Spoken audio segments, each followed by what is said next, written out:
Hello,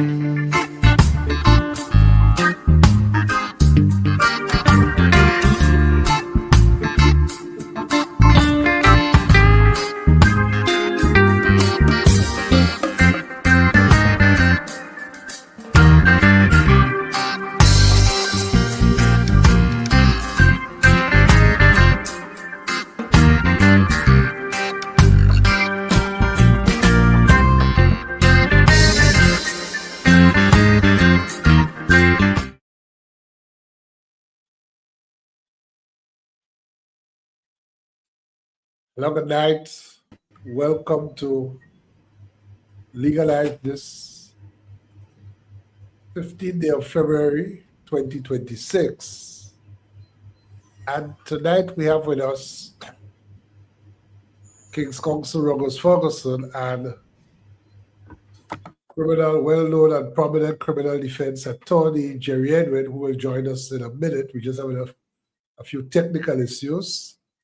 And I'm here with my co-host, attorney at law Aisha McLean.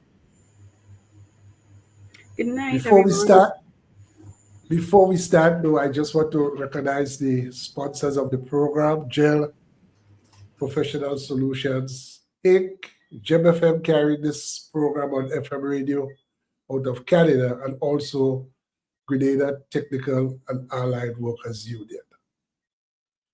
Welcome, Aisha. Good evening, Mr. Lane. Good evening, Mr. Ferguson. Thank you for joining us this evening.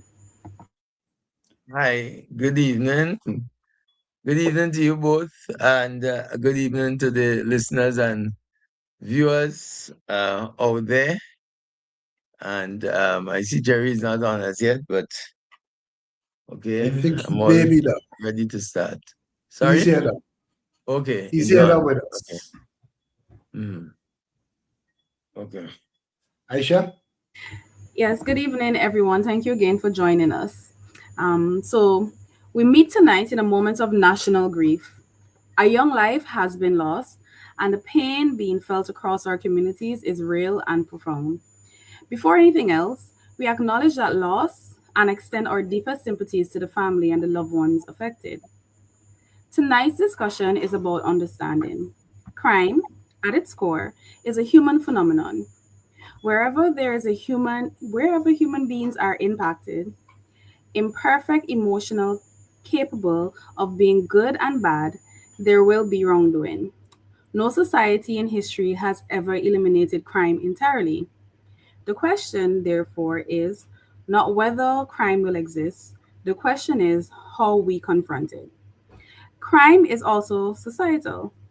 It does not occur in a vacuum. Strong systems alert and engage communities, effective policing, timely prosecutions, proportionate sentencing, meaningful rehabilitation, and proper post release monitoring can mitigate it. Weak systems can unintentionally facilitate it. Laws, institutions, and policies matter. Their design, their enforcement, and their coordination matter. But in strengthening those systems, we must confront another fundamental truth. We are a constitutional democracy. The same legal framework that empowers the state to fight crime also protects the rights and freedoms of every individual. The challenge, especially in moments of grief and anger, is balance. How do we protect society without eroding fundamental rights? How do we ensure public safety while preserving the constitutional principles that define us? Are our systems strong enough? Are they properly calibrated? Tonight, we ask those questions candidly and respectfully, not to inflame, not to excuse, but to understand, and if necessary, to reform. This is Eagle Eyes, and let's begin.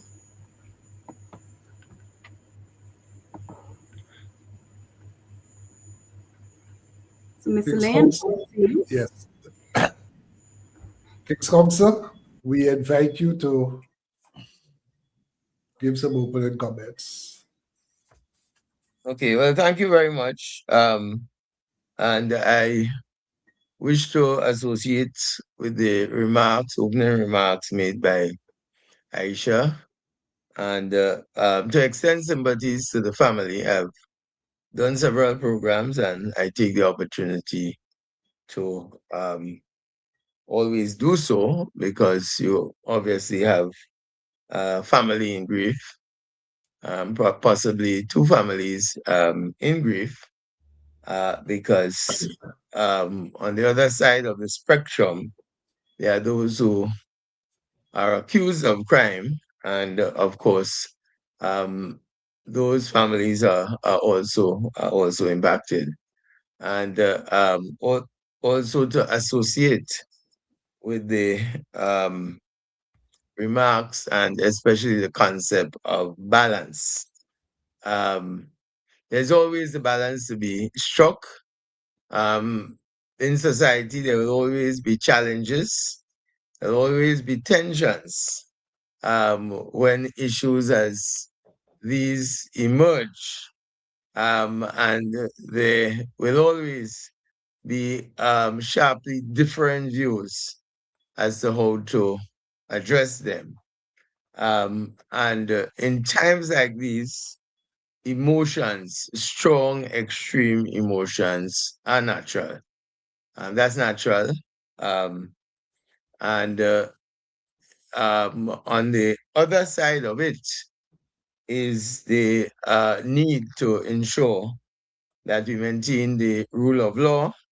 The Constitution remains the supreme law of the land, and the Constitution has several, contains fundamental rights and freedoms that are guaranteed to each and every person in Grenada.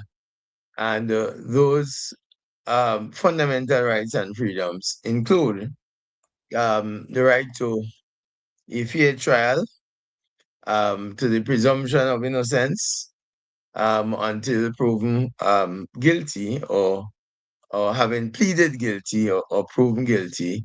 And also, there is a system. If one pleads guilty, then the next step is sentencing. If one pleads not guilty and is found not guilty, then one walks free. If one is found guilty after a trial, then the next system is sentencing.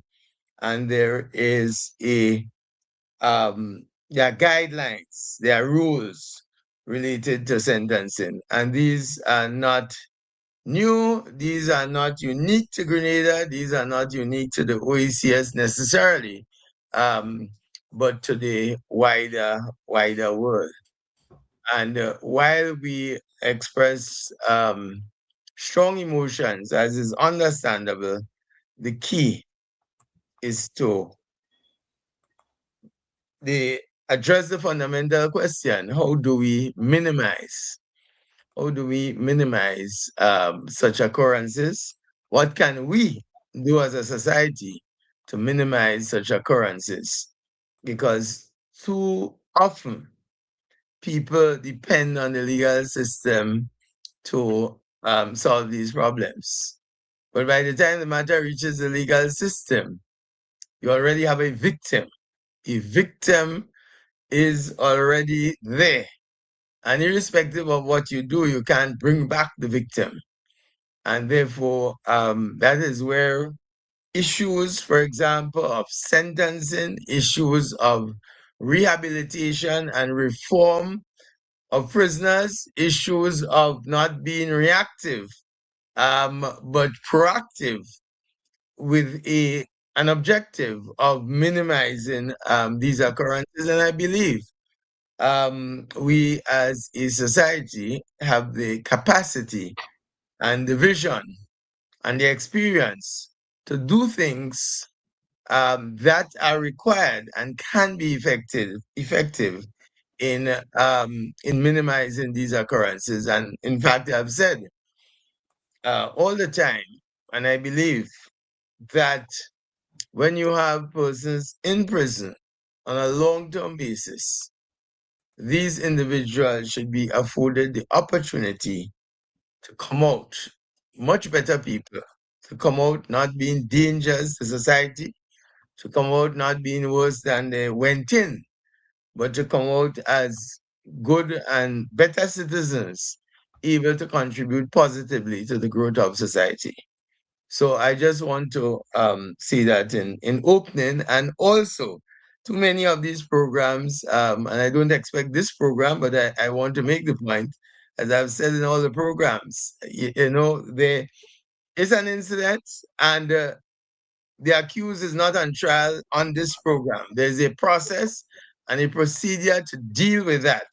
And for myself, certainly, I would be dealing with issues generally and not any specific accused person. We have to be very cautious with things that are said in such fora. And sometimes, a desire to produce a particular result, it only worsens the situation and can potentially produce the opposite result. So, yes, so these are my opening remarks. Uh, Brother Jerry, before we start, before I ask you, I just want to read something from the Legal Profession Act, because many times people ask me, and it's not just in terms of recent incident, but well, how Jerry or how Ruggles or how whoever it is could find themselves defending people who are accused of certain types of offenses. And I just wanted to read this from the Legal Profession Act, the Code of Ethics, and then I want you to respond in that light. And I'm looking in particular at Rule or Regulation 25, sorry, which says it is the right and duty of an attorney at law to undertake the defense of a person accused of a crime, regardless of his own personal opinion as to the guilt of the person. And having undertaken such defense, he is bound by all fair and honorable means to present every appropriate defense that the law of the land permits, so that no person may be deprived of life or liberty except by due process of law.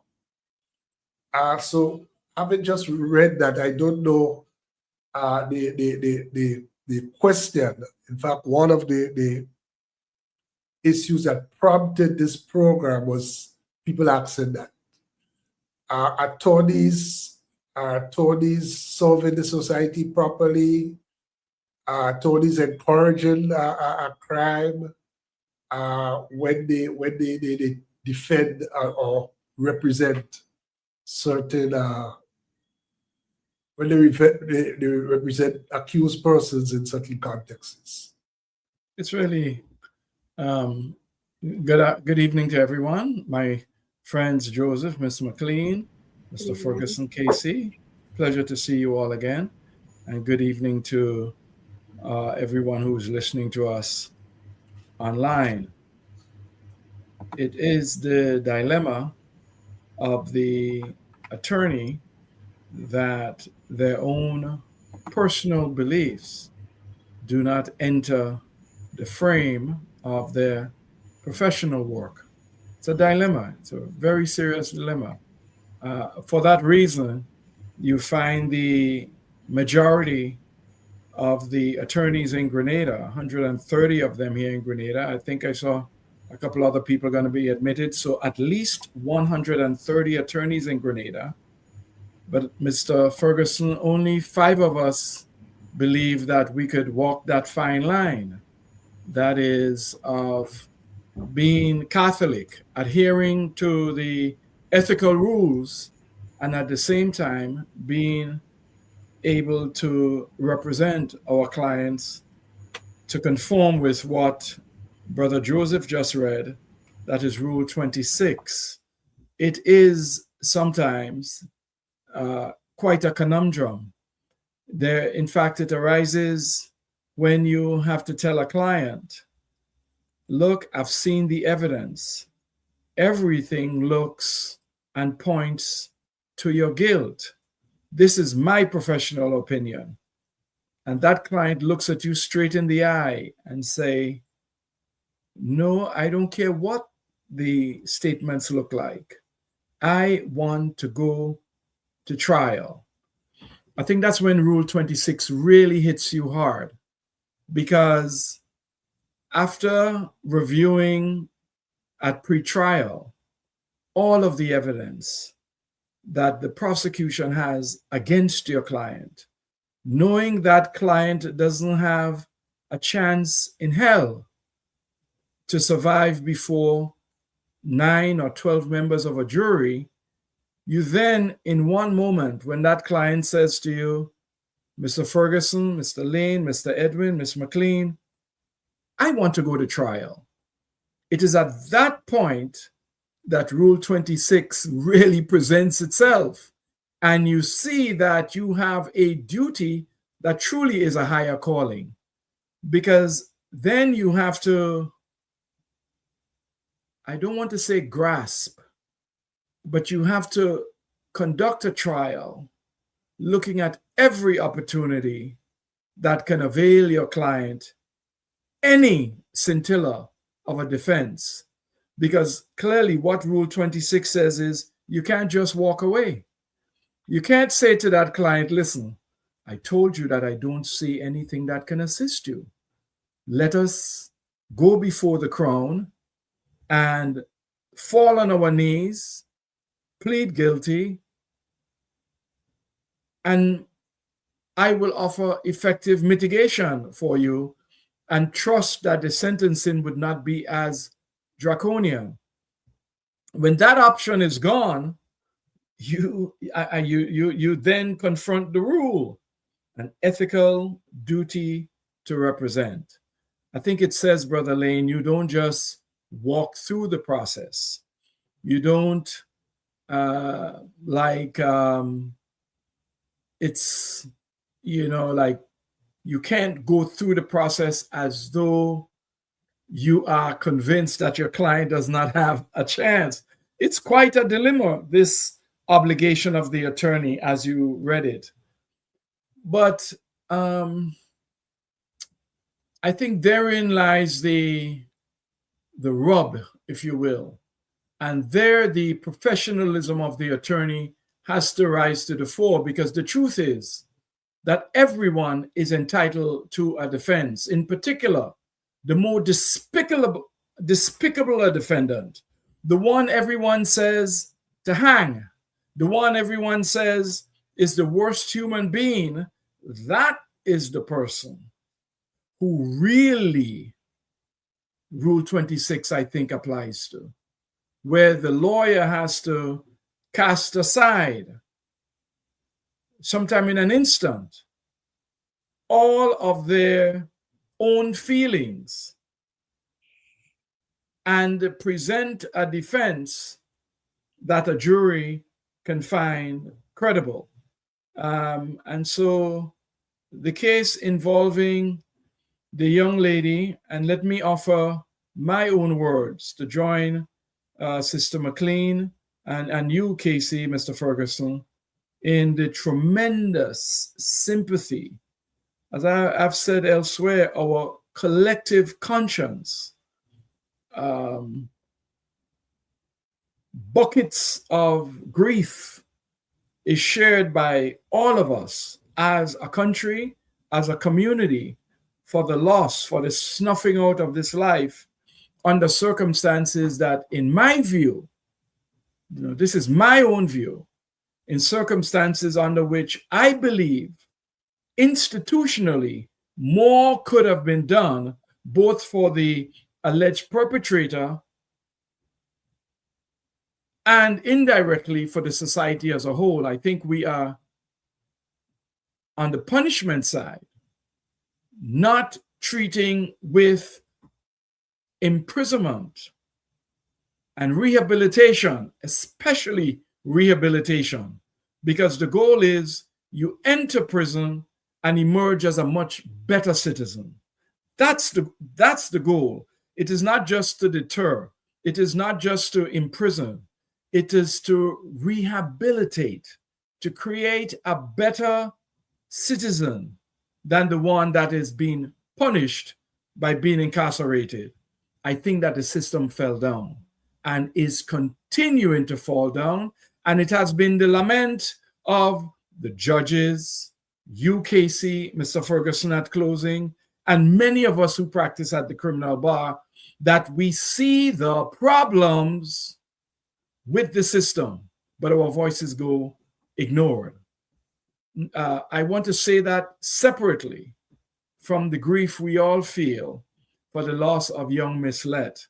I hope that this discussion this evening can look at those gaps that we can fill so that there are no more Alicia Letts to grieve.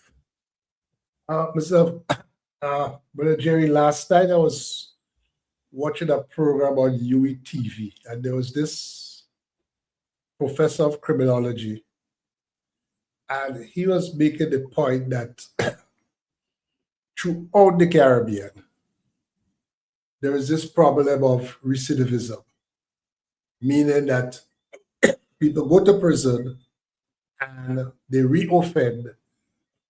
And he said in 40% of the cases, 40% people reoffend within 6 months. So it is not something that is unique to Grenada. It is a Caribbean issue. It is a systemic issue. And he was saying that really what challenges us is the question as to whether the system has it wrong. I think that there has been a general disregard for persons, and this is global, this is universal. There is a stain that hangs over anyone who has been to prison, in particular if they have been in prison for multiple years, and worse, if they have been in prison more than once. There are 375 men at the prison right now, 375. 2 of these inmates are women. We've just added our second woman. She was remanded a couple of days ago by the magistrate. 30 of those persons are bona fide mentally incapacitated. Now, I was doing just looking at my own notes, my files, my visit to the prison. And, Mr. Ferguson, Ms. McLean, I've seen, I think the number is 120. Speaking of recidivism, Brother Lane, I think it's about 120 of those inmates that are reoffending more than once. I'll give you an example. I was in Guave on Wednesday. There was a 34-year-old man who had 34 convictions. His convictions have caught up with his age. Actually, now he has 35 because of the offense that he pled guilty to. And I think so many of the conditions, so many of the orders. I'll give you an example. When I say that, I mean that so many of the orders the court makes in an attempt to reduce this high rate of recidivism just fall on deaf ears. Brother Ferguson, in the last Court of Appeal session here in Grenada, and I don't want us to talk shop so that our listeners don't understand. The Court of Appeal here in Grenada is a circuit court, meaning that it goes from one island to the next. All 11 jurisdictions, I think. Nine jurisdictions. Thank you. All 9 jurisdictions throughout the year. And sometimes it visits some of these jurisdictions more than once. So, for example, in Grenada, the Court of Appeal comes down here twice. And that's how we appeal cases in the first instance to the Eastern Caribbean Court of Appeal, and then to the Privy Council if necessary. And it was really something when a judge made an order in a case that we had appealed, Brother Lane, and the order of the court. Now, the court was thinking this ancillary order would go toward the rehabilitation of the person that was being sentenced. That's the goal. we talk about the gaps to be filled. That order from the court was that while in prison, the inmate should learn to play an instrument. Now, there's no band at the prison. There's no music teacher. There is no instrument. A lot of what the courts desire for inmates are aspirational. There are just not enough resources that can attack this problem of recidivism in a real way. There are only 2 counselors for 375 persons. Most of what happens in the prison are religious services. You know, the come to Jesus moment that I think everyone who has been isolated in prison for a long time would experience. You know, I went to military jail for 18 months. And I remember that because I'm an agnostic, within 3 months, I was a Christian. Yes. Of course, after 18 months, I kind of got it out of my head. But in prison here in Grenada, most of the rehabilitation or the contact that inmates have with the outside are religious services. So very little by way of psychosexual counseling. And this goes to the heart of this case that we are tangentially discussing, well, directly discussing tonight. Every indecent assault, every rape, every incest, in every case in which I've been involved with for the last 8 years, the court would make an order that this inmate, while incarcerated, should receive psychosexual counseling. We've begun to ask for it based on what the psychologists and the psychiatrists have informed the courts. How many men actually receive this counseling? Brother Ferguson, most of the time that Cade Richards, the perpetrator, Alleged. the alleged perpetrator in this case, thank you, Brother Joseph, most of the time he was in prison for this last stint, he spent outside washing cars. Every time you go to the prison, I don't know if you saw him outside. Most of the time you go to the prison, Cade is there washing cars outside. There is no one to provide that kind of particularized and specialized counseling that is badly needed in light of the fact that 65% of the cases in the criminal court in Grenada are of a sexual nature. Okay. You want to come in, Casey? Yes. Well, just briefly on the Legal Profession Act, just to make the point that the criminal justice system is an important part of the justice system. However, what you find in that aspect or that component is that you don't have many practitioners practicing in that area. So even our backlogs, tremendous backlogs, you have significant backlogs. Some of it relates to the availability of attorneys because accused persons, especially those who are charged with serious criminal offenses, are entitled, not just entitled, but the court, it makes it much easier for the court, much easier for the accused when that person is represented. Because when that person is unrepresented, the court has to play an extra special role to ensure that that person receives a fair trial, because it's the duty of the judge to ensure that the person receives a fair trial. And so you have many civil practitioners, you have many practices in land law, and these areas which are considered lucrative. In the area of criminal law, first and foremost, is not considered a lucrative area of practice because many of the people who get into problems with the law are unable to afford legal representation. Their families are unable to afford adequate legal representation. Once we have that aspect of it.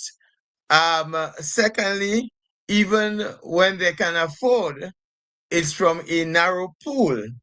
And in the area of criminal law, it's really facing the rough and tumble there because you have the added pressures of society who would see people who are engaged in criminal law as, you can represent these criminals. Now, I want to make this point. It's a point I've made many times over the years. The system is adversarial. It's an adversarial system. That adversarial system has a judge, it has a prosecutor who represents the state, and there is a defense attorney who represents the accused.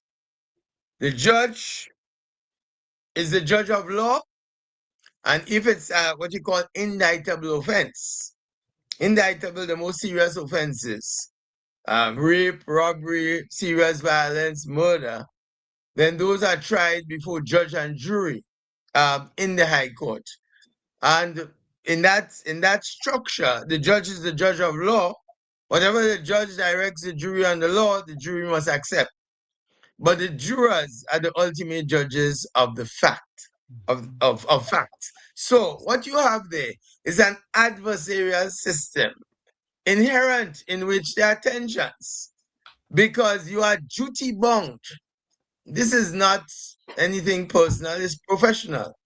You are duty bound to represent, once you take a case, you are duty bound to represent your client in accordance with the law, to vigorously defend, to pursue, as the Legal Profession Act says, all avenues that are positive to that accused within the bounds of the law.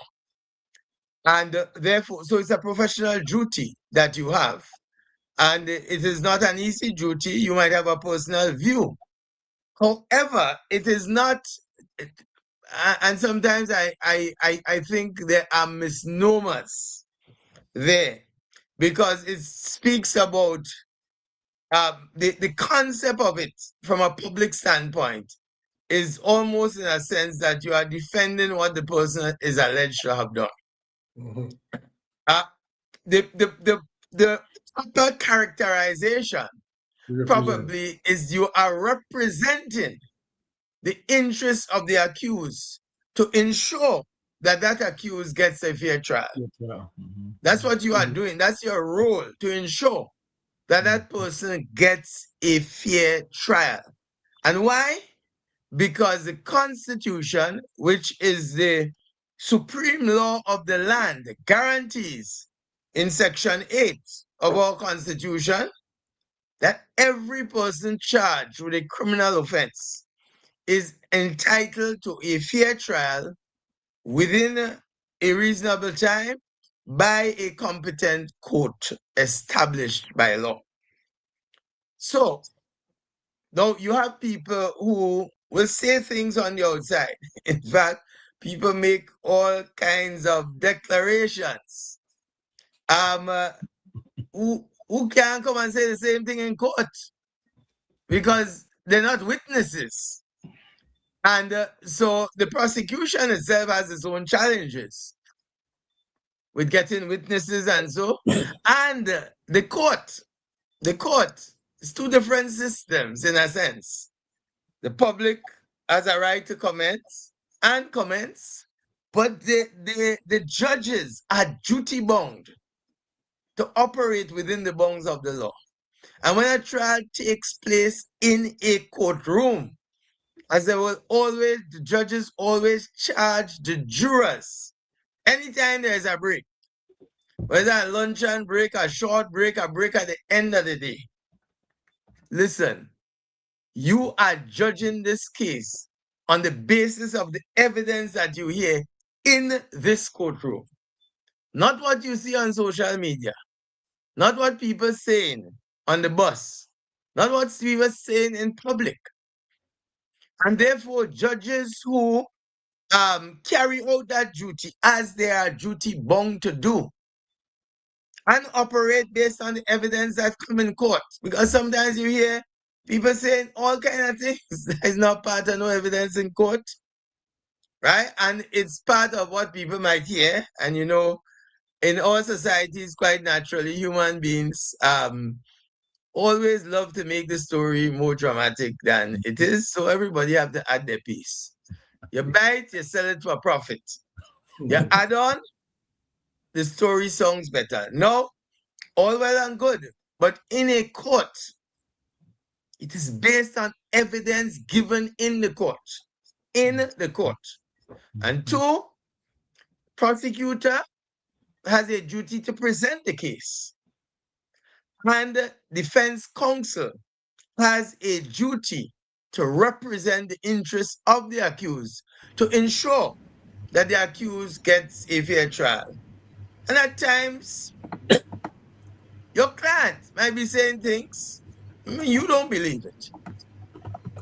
Right? But that's his story.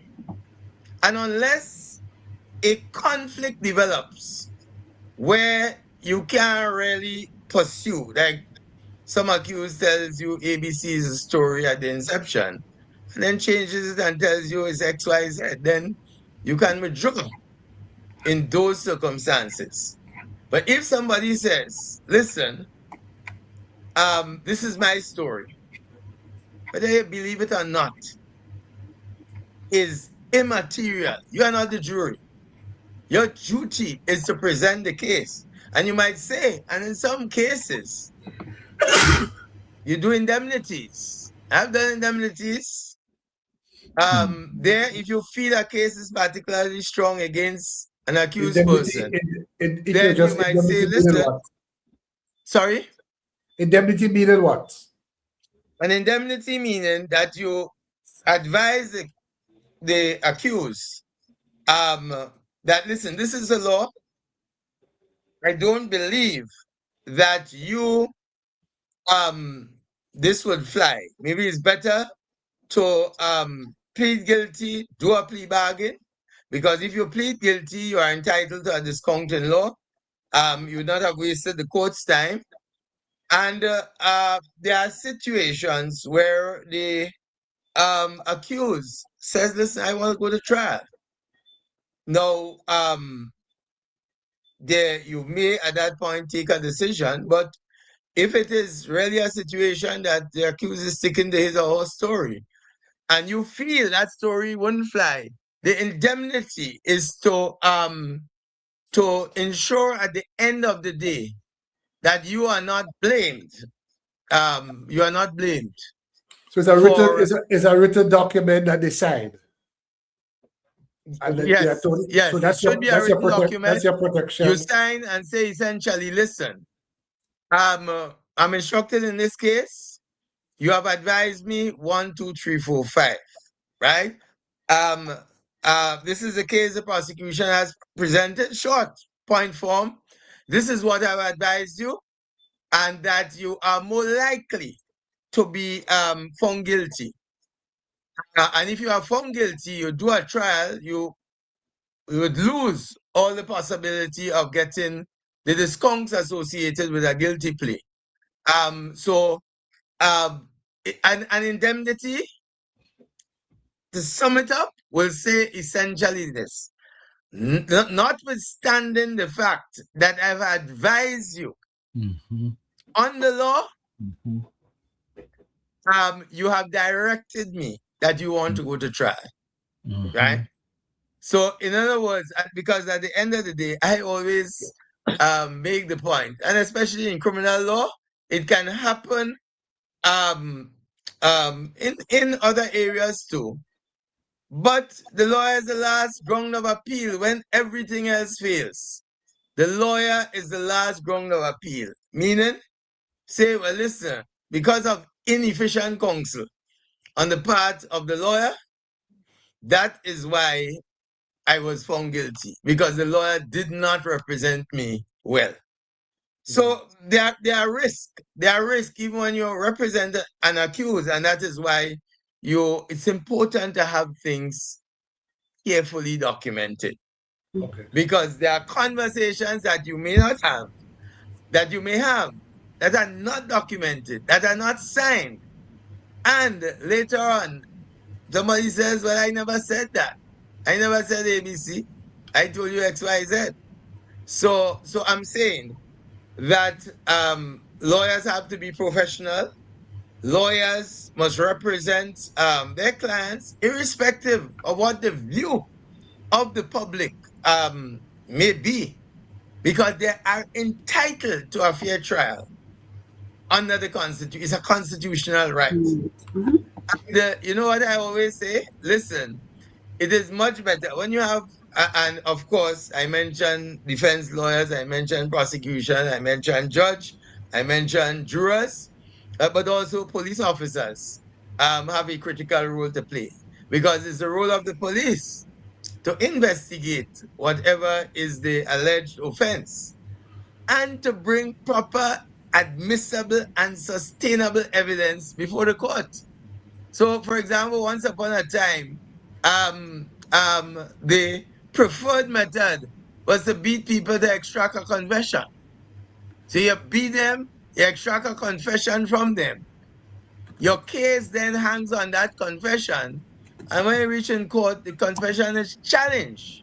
The confession goes, the whole case goes, and the person walks free. It is much better to do your investigation in a professional way. People might be hurrying you, but you know what is required to get proper admissible, because not all evidence is admissible before the court, and sustainable evidence. So it Right, involves so- several variables, and I think it is important, and it's programs like these that inform and educate. That it's not, while it's important to vent, right? While it's important to vent, but it's also important to look at and examine ways that the problem or the issues can be addressed. Not in Okay, a so- reactive way, Yes. but in a proactive way to prevent and minimize. Okay, so I'm gathering that from this discussion that it is in the interest of the society, the public, and so that we have a constitution, all of those factors, and that lawyers have a duty to defend their clients, to represent their clients properly, put in the same way that the prosecution represents the state and represents the people and seek to get justice for the society. I'm also gathered, based on what Jerry said and what we know to be the case, that the prison, you didn't put it in this way, but I'm going to put it in this way, can be a breeding ground for crime. Because that's why you have a situation, many people go in, they come out, and within a few months, they go back in. And the data in the Caribbean shows that 40% of prisoners in all the islands across the Caribbean, and I'm taking it from Professor Bailey, 40% of inmates across the Caribbean are recidivists. So clearly the system is failing, because you put people in and they come out, in many instances, they come out worse than they went in. Now, there's a comment here. How do you fix the system? How do you fix it when the system let the person back out because of good behavior? When they are back in the public, the same issues occur.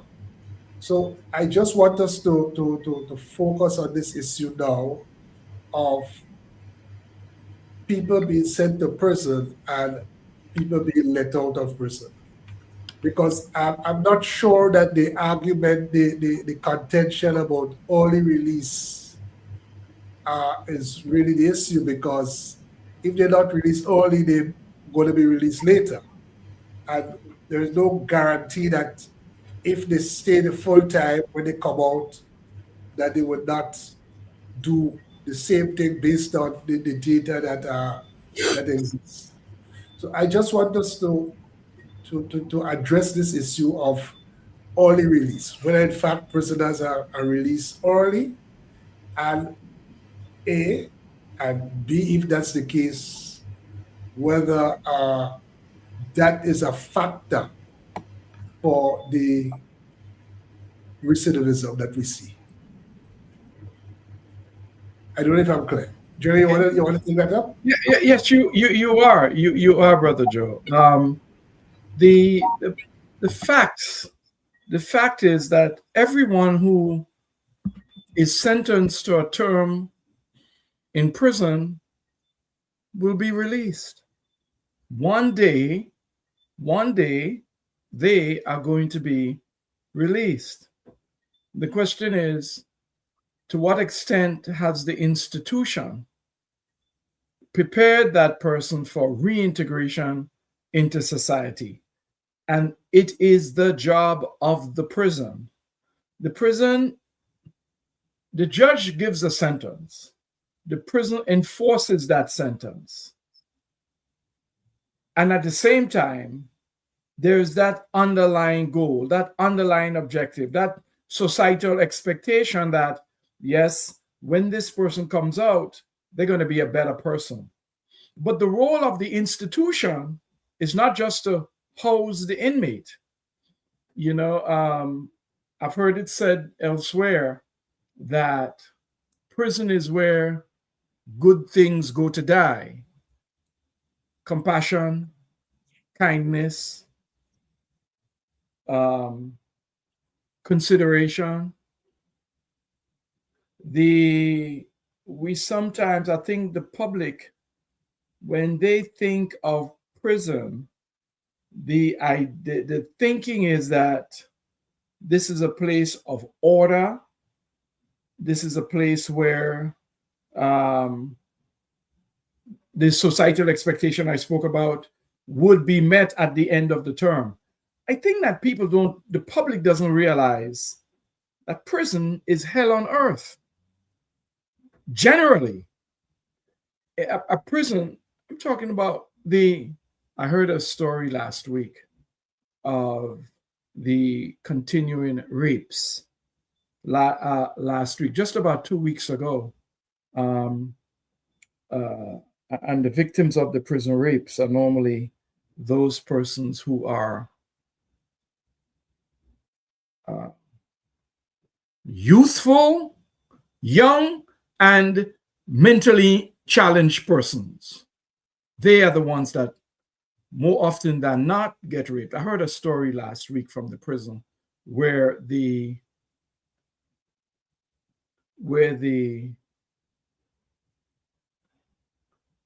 perpetrator, known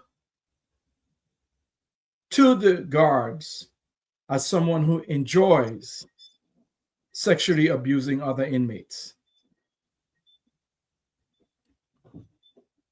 As I said, prison, in the usual sense, is hell on earth. And the goals of reintegration may not necessarily be met by that institution who often sees itself as a place of punishment. My job is to make sure as a prison that once you're here, that you have the worst time in your life. Or the inmate says, you know what, let me just follow the rules, do my time, try not to mix with the wrong set of folks, and come back out. But then you have those other factors that militate against the reintegration into society. Persons come out. Remember, Brother Joe, you told us a story, Brother Ferguson. There used to be a time in the prison where the judge would make an order that a person would be flogged. And we were involved in the case, of course, that has ended that practice in Grenada. There's no more flogging. The prison would wait until you are about to be released and then flog you. Not on the first day that you go in for your 6, 7, or your 3-year sentence, but right before you get out, you would be flogged. Now imagine that person coming back into society. But imagine that someone has an untreated pathology as it relates to sexual abuse. There are multiple times that they have raped. There are multiple times that they've committed indecent assault. They've gone to prison. The prison does not have the resources to rehabilitate them. They've done their time. Now they are about to be released. I read some literature. And the issue is that whether you extend the time by a year, 2 years, 3 years, that is something, they will be released.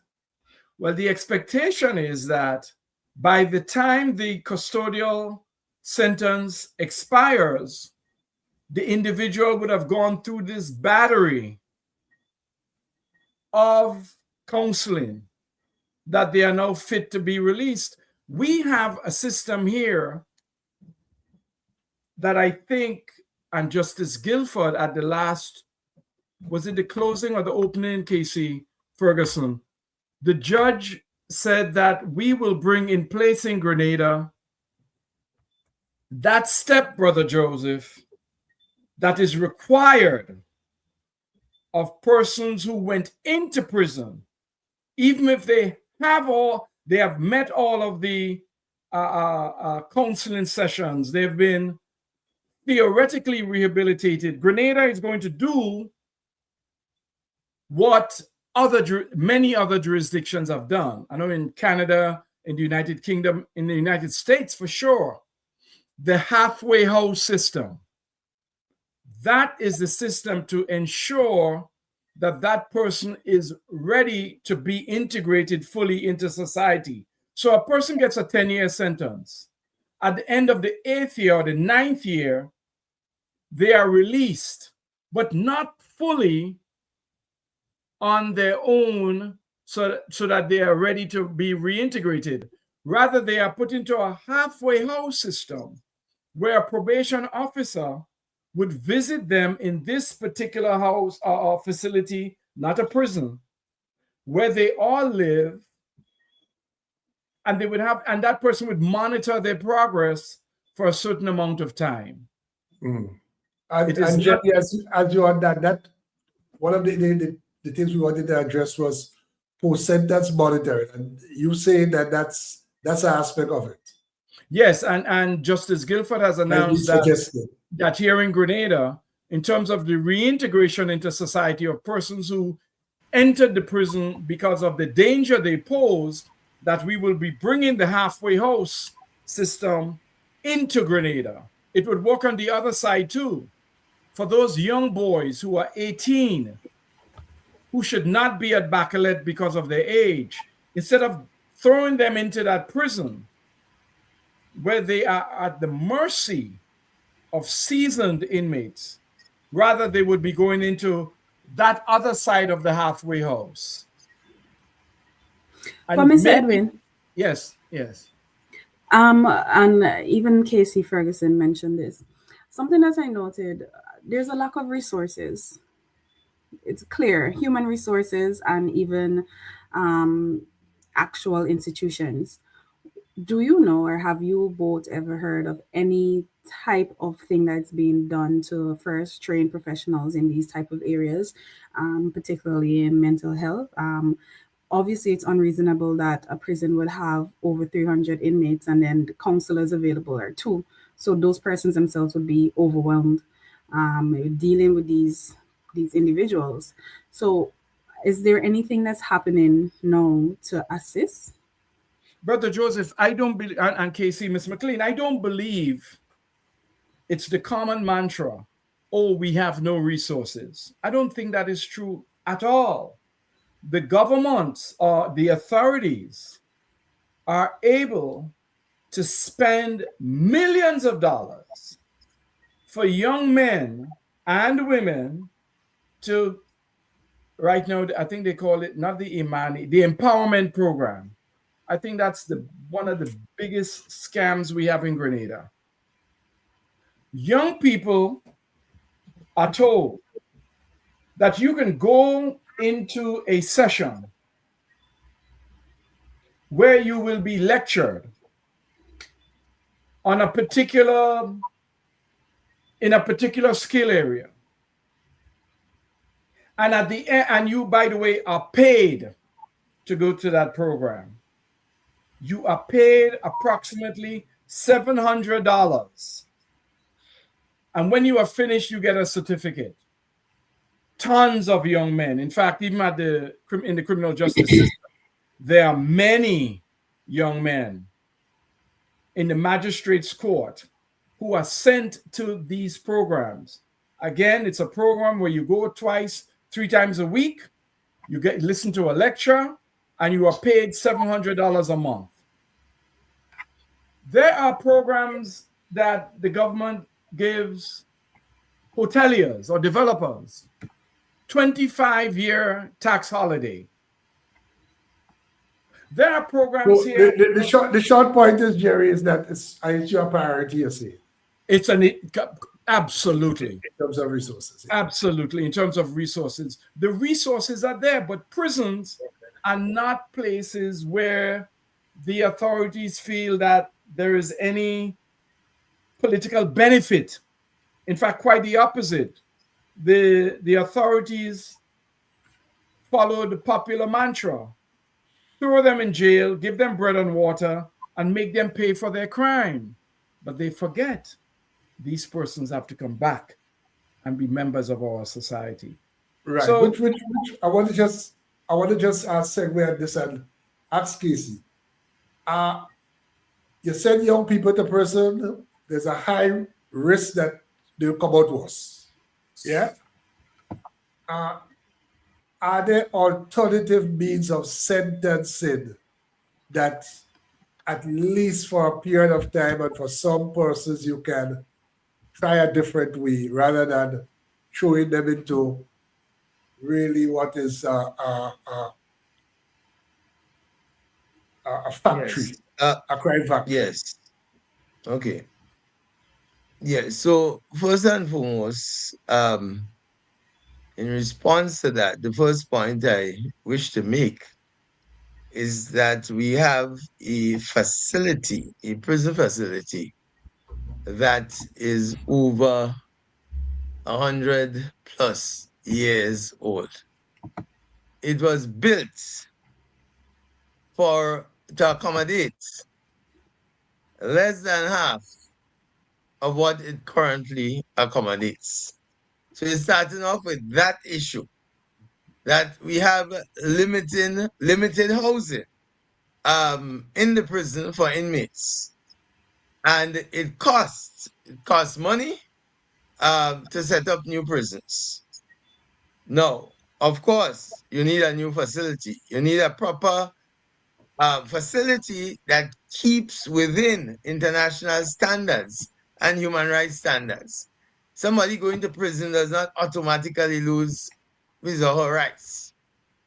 As I often quote former Commissioner Winston Courtney, who was known for his efforts at rehabilitation of prisoners.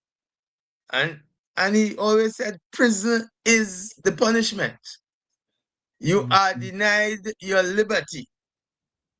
So you can't just leave and go somewhere and come back. You are denied your liberty. Prison is the punishment. You don't go to prison to get punished. Prison is the punishment. So you start off on that. And prison is the punishment. And if you want to send people to prison for all kinds of offenses, then you must have proper facilities to send people there. Because what you can have is that people going in there and coming out worse.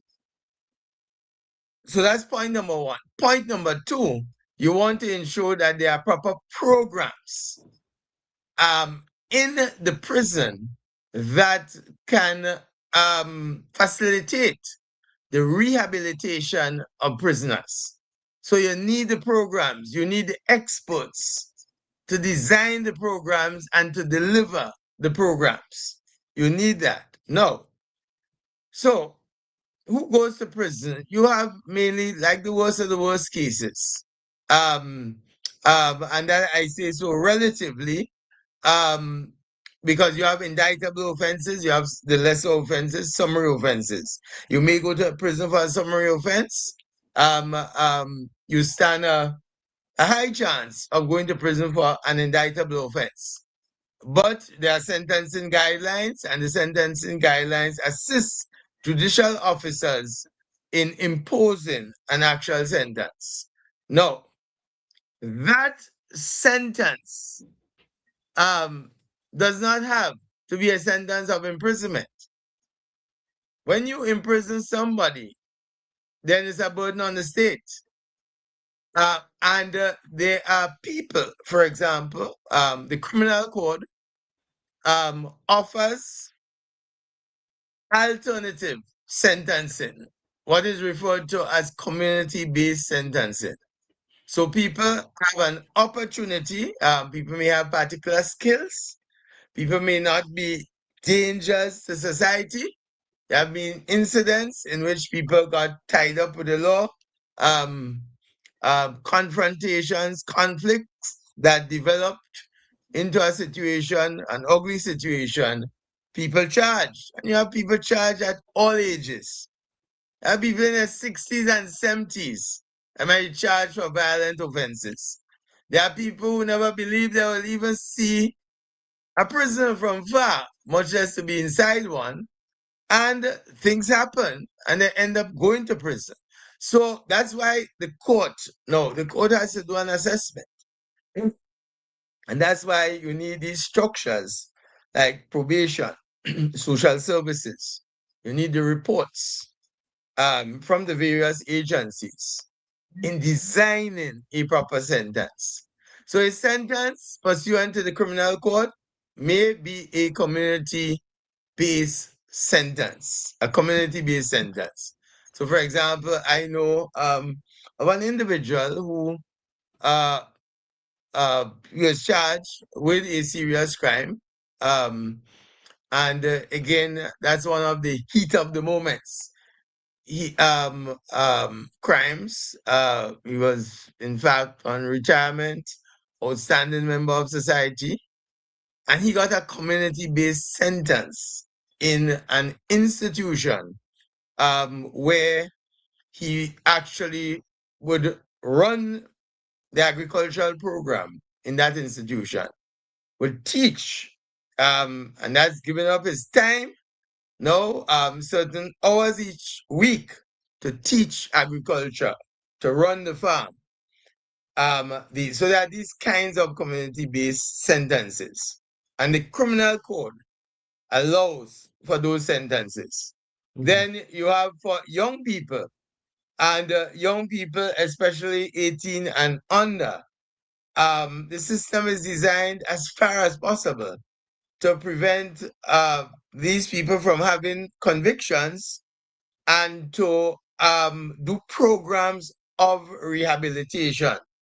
With them, they work with probation officers. They are supervised by probation officers. Now we have the Juvenile Offenders Act. And even though in prison, right? In prison. So these sentences that are handed down by a judicial officer, these are taken into consideration in a court. A judicial officer has certain powers including to impose a community-based sentence. However, a judicial officer may impose a custodial sentence in the prison. So you are now in the custody of the prison. And within the prison structure and within different, again, acts in Grenada, many of them probably because they're not used at all, is almost as if it does not exist. But you have, for example, you have a Convicts License Act. There's a Convict License Act where you can release early, release from prison, but with conditions. With conditions. So, and these there's an assessment, don't really pose a danger to society. And there is a contribution that you can make. So there are these licenses. You are released with conditions. So that's not with the court now. But that's under the Convicts License Act. That power resides in the Governor General, of course, with advice. You also have extramural sentences there where you have for the shorter sentences, like 6 months, where people, again, don't necessarily pose a danger. You can serve that sentence outside the prison. And it requires, for example, reporting to the Commissioner of Police on a daily basis. And then you have within the Prison Act itself. So you have the Extramural Sentencing Act. You have the Convict License Act. You also have the Principal Prisons Act. That, again, within the prison, you have a board of review. Well, I know it was more existent than existent for many years. I'm not too sure where it is now. But the board of review was responsible for reviewing the sentences of long-term prisoners in particular. So we'll have reviews. I believe it's either the first review might be within a year or two after you get in, and then you have reviews over every 4 years for long-term prisoners. So again, all of these are incentives, and of course the Board of Review won't, look at things in isolation. They themselves might make recommendations. You have a prison visiting committee that's independent of the Board of Review that would visit the prisoner ever so often and interface with prison officers and prisoners. And it's depending on the composition of that committee, is the kind of committee that would ensure that people, get reform or introduced to reform programs. And so there are various structures. And I think what is needed, and to answer your question, I think Jerry spoke of the halfway house. And it's the same kind of concept. But I think part of the problem, people exist in a prison environment internally, and they might operate in a particular way within the prison, and in fact may be respected within that kind of environment. I remember Commissioner Courtney was telling me a story about one particular prisoner who was good inside. In fact, he had rank inside because he was in charge of other prisoners. But once he got outside, he always came back in. He always came back in. And that brings, and so many times people come out with a genuine desire to do better, a genuine desire. They leave there saying, I will never go back there again. I want to advance my life. Some people have kids, right? They want to come out, be reunited with their family and kids and do better. But again, you know what? There isn't the kind of support, it's called a halfway house, but that kind of institutional support that can be combined with a license for early release, for example, and these people can go somewhere and get assistance, get guidance, receive guidance. What happens in our very small society? You go to prison, you spend some time up there, nobody wants to employ you. You walk all around looking for employment, nobody wants to employ you. They look at you as a jailbird, and then suddenly you become isolated and you are driven to crime again. And so all of these are issues that we need to address collectively as a society. Because as the saying goes, the answer is not no longer sentences. In 2012, I believe it was mentioned at the beginning of the program, most of these sentences were doubled. Doubled. What you want to do, you know, triple? We have people as burdens on the state for the rest of their lives? Or treat them as listen, people who cannot be reformed. And I'm not saying there are those that, again, no matter what you do, it's difficult. Right? There are Right. those So, who have serious mental problems, for example. And it may yeah. not be a mental problem reflected, as people once see the stark is the stark raving man. It's others they suffer from depression and all kind of mental illnesses where they require professional treatment. Right. Professional I treatment. just want to because we have to end soon. In fact, we have gone over the time. But I just want to point out the Prison Act, Section 44 of the Prison Act, in fact, empowers the commissioner to require that a prisoner gives notification of his address upon release,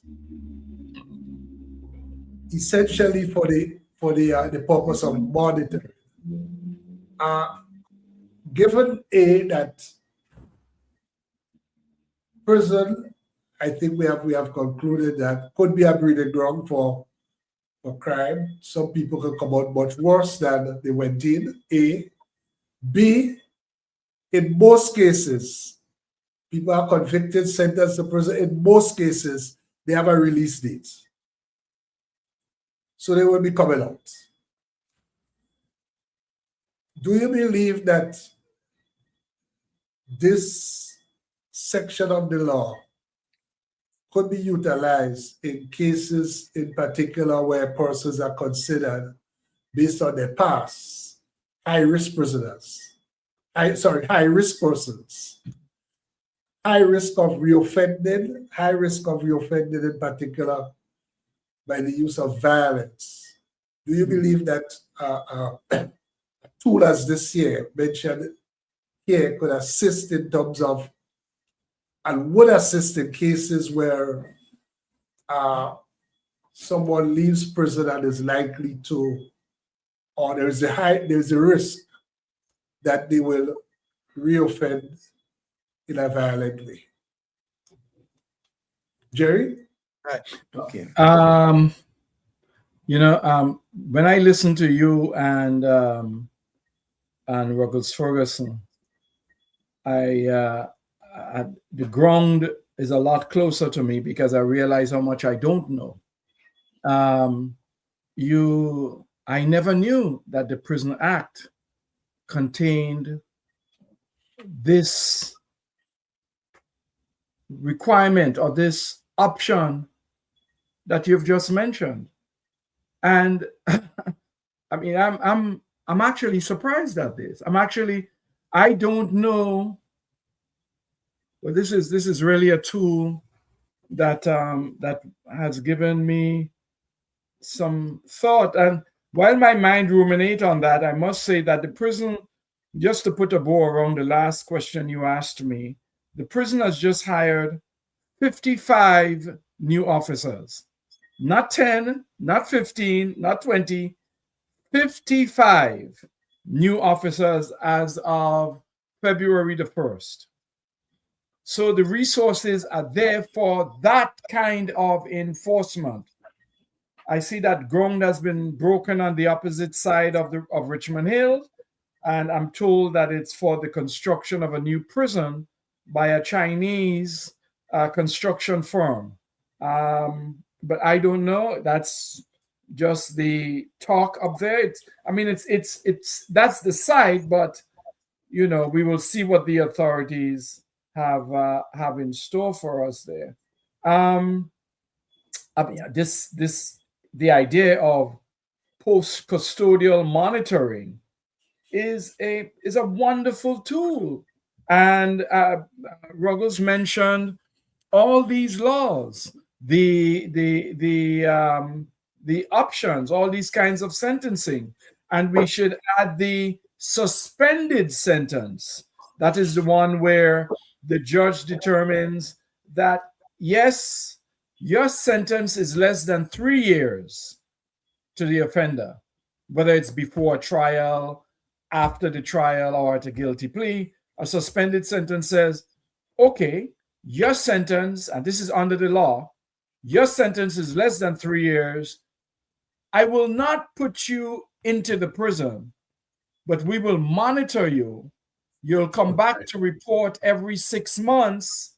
And if you as much as spit on a pot-hung dog, or you commit any other offense, then you will go on to serve that sentence.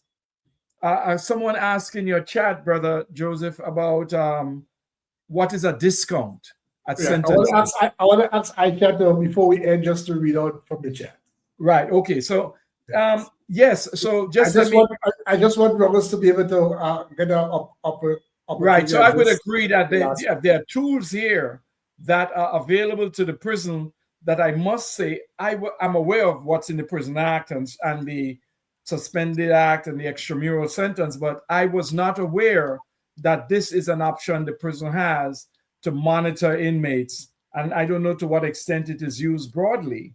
It may have, I think, properly used, ease the recidivism problem that we have in our jurisdiction and elsewhere in the Caribbean. Yes, PC. Sorry, you wanted me to comment, or you are reading all the questions? Sorry. Just to comment on what I raised about that tool under the Prison Act for post-sentence monitoring. In terms of yes. Well, one, there are several systems that the law provides for and that can be creatively used. And I think just people operate unaware of, and when I say people here, I mean even those in authority. They literally don't know about it because it hasn't been happening. Right. One. But two, you see, it goes back to the question of systems. Having systems in place, one, and having resources and expertise to support those systems. Yeah. Because it can't be just a piecemeal approach. You have this just additional thing of monitoring. Because the prison don't have resources to effectively monitor anybody. That monitoring, if it has to be done at all. I think it's conjunction with the police. That's what is contemplated. Right. Yes. But even to carry out that, you need the kind of resources and systems. And I think that is what is lacking. Because it's not just an additional head and somebody doing it. So, for example, just as you have the Board of Review system, you have the Prison Visiting Committee. All these are structures and systems within the prison. And it all requires, for example, a holistic approach. So, for example, if you don't have the programs, let's see, people go in there and you don't have the programs, you know that that person might very well be going out worse than he came in. Mhm. Mhm. And then you have that additional strain of having to monitor these people very actively too, because now Yeah, they but become high risk. I think, Rogs, you can use what in another field they will call management by exception. Namely, you don't have to monitor all 300-400 people who come in the prison and go out, Right. right? A determination could be made, for example, someone, you can't keep them in prison because the sentence is up, yeah? But small place, small society, small community, the prison is a small community in itself. You know, you have an idea an idea of who may be high risk, and then you can use that tool by exception. So it's not something you do for every single person, but I agree. you do it exceptional. Yes. Uh Yeah, but it might sound simple. I in the real putting it in the effect, maybe a little more difficult or challenging, you know. And just let me stick in this. Commissioner Courtney, I always remember one point he made on a visit to the prison once. And he was saying everybody talking about security and more security and what he referred to as his security, you know, he want more prison officers. The programs that he has in the prison to develop the prisoners, and when there's a sense of purpose when you wake up in the morning, because you have a program to go to, you have an opportunity to learn. And that's why, for example, the prison for many years led in school leaving in the country. And you're talking about people get in there, you know, liberating it must feel that you can't read and write as an adult, and then you get an opportunity to read and write. And once you start out there, you continue to move on. So I'm saying conceptually, the answer does not always lie in getting more security. More security, because you can have people who are not necessarily trained to deal with other human beings, and they cause a riot, right? I'm just saying that you need trained personnel, and you need the kind of programs where people can, even within the system in a prison, can operate with a sense of purpose, can look forward to achieving something. You go in, you can't read and write. The first step, read and write. And some, as a long-term prisoner, next year do school leaving, and then you want to do more and more to improve yourself.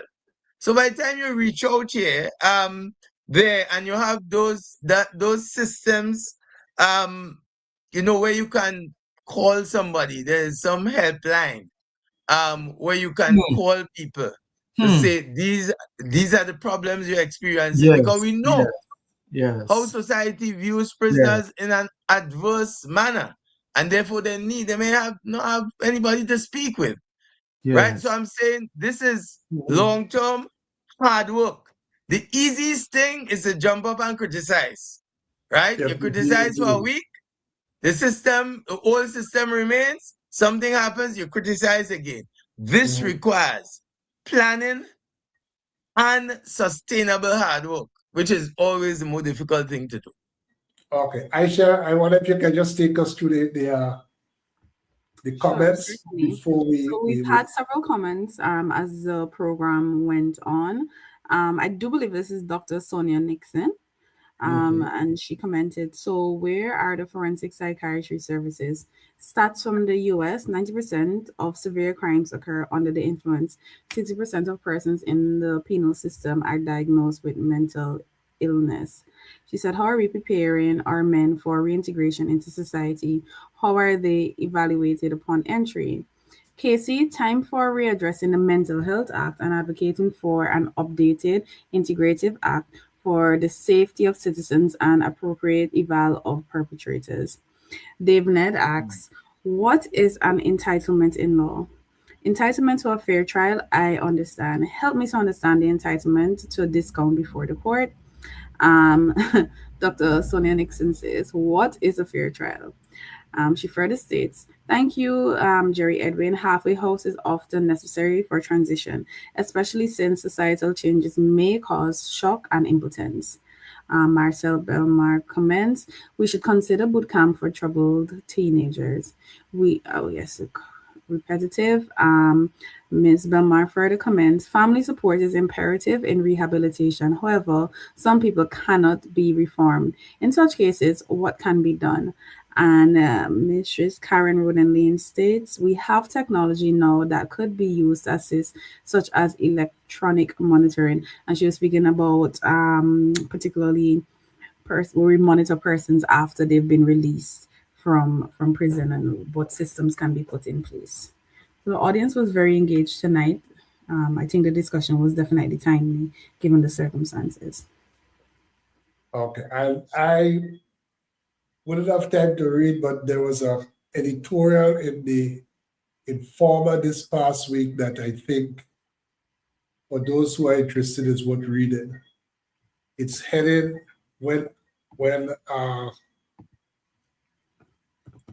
very well written in my view, very well reasoned. It says when after is too late. I think that's the heading of it. Mm-hmm.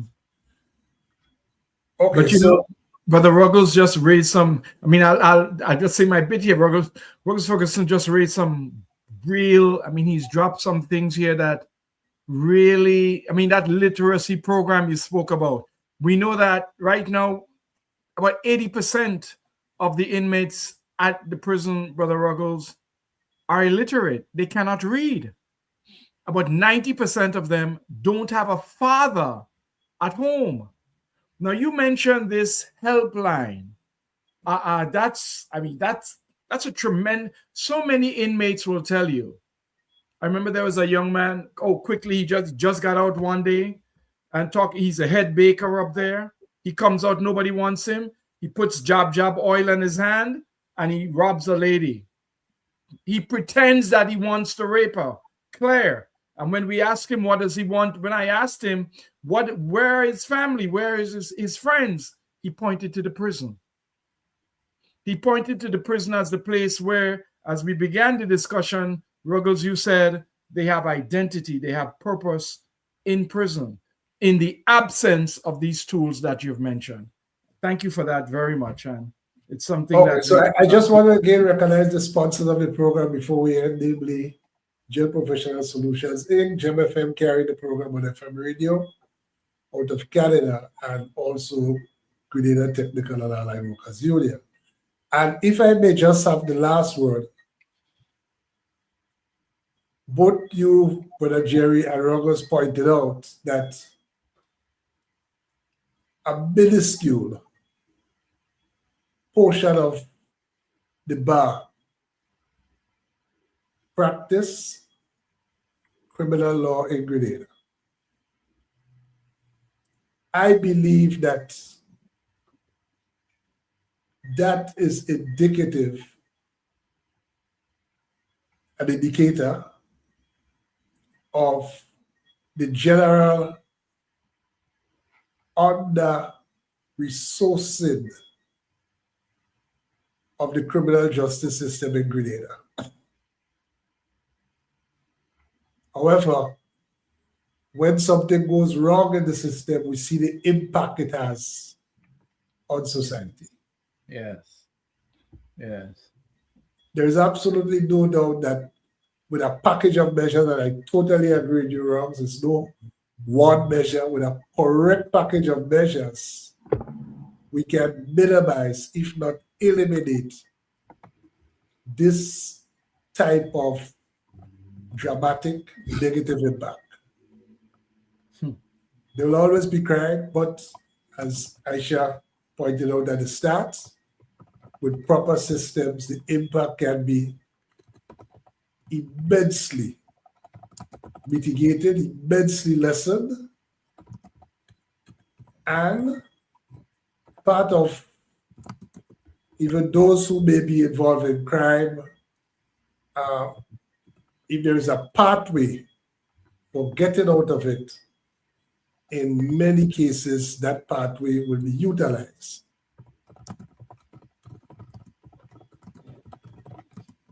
You mentioned Commissioner Courtney several times, Ruggles, and I just want to end because he was a man of great vision. Someone who did not even have a secondary school education initially, but those who knew him considered him a genius in his field. He had an understanding of how you manage human beings that was just something else. And he always said that most people, even prisoners, most people are reasonable. Mm-hmm. Most people are reasonable. You can reason with them. You can work on something with them. Mm-hmm. In modern language, you can make a deal with them. Mm-hmm. There's only a very tiny minority Mm-hmm. that will be extreme. Mm-hmm. And I spoke about management by exception. He would say, you manage those by exception.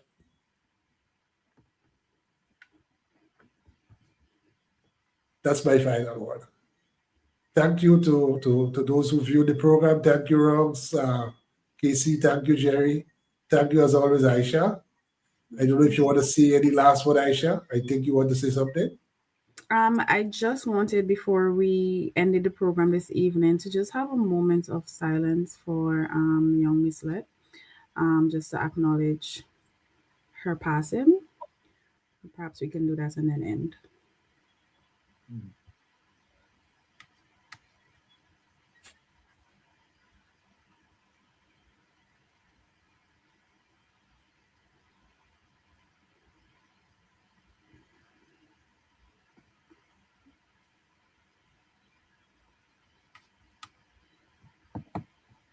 Yes. Okay, Yeah. so good night, all. Thank you for those who viewed. And good night to the family of Miss Let. Yes. Okay, good night. Thank you. Okay, bye. Good night, everyone.